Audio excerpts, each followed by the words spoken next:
Can you just share a little bit more about like when you were going through the cancer? What was on your mind?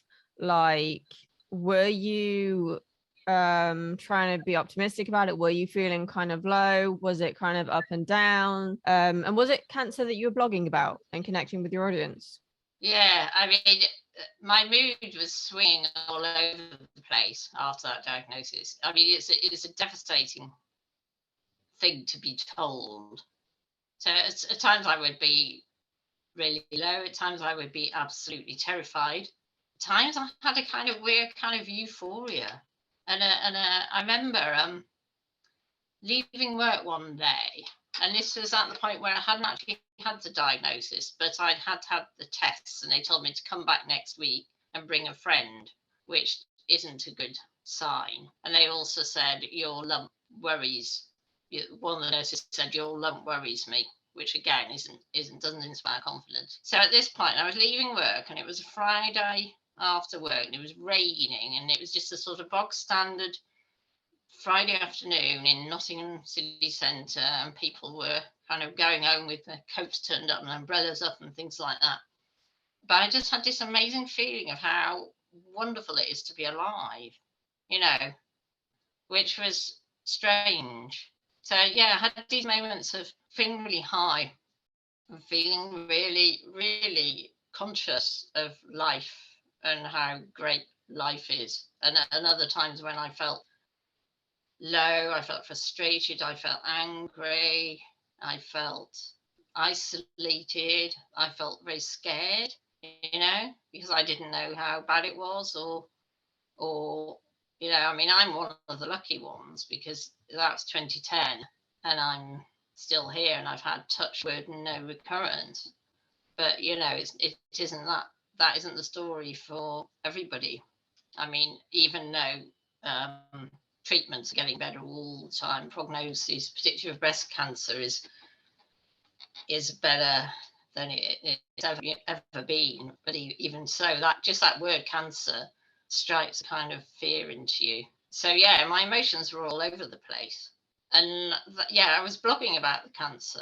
I was blogging about trips to hospital, the medics, the sort of strange things that some of the medics said. Just a general experience of the operation, the chemo and all the things I went through. I was blogging. I found humour in it.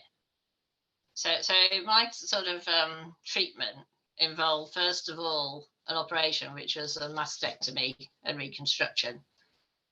And then they tell you, well, in my case, they tell you whether or what's happening next. I was hoping I'd get away without having to have chemo, but they'd found traces in my lymph nodes. So in which case they recommend chemo. And that was almost as devastating as the original diagnosis, because it's months and months of horrible treatment. You lose your hair, you feel dreadful, and your immune system is completely shot by chemo. So there are risks. There are a lot of risks attached to it, that you could pick up infections, and I did have get a couple of infections while I was on chemo. I had to go into hospital and get treated. So yeah, that was a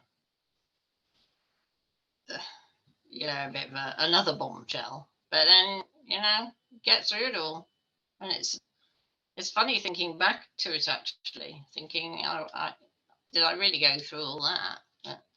I did, but there are a lot of people worse off than me, much worse off than me. I think sometimes you look back on challenging things that you've experienced and it's like, was that real? Did it, like, was it a different lifetime, a different century? It's like pre-pandemic feels like a different century now.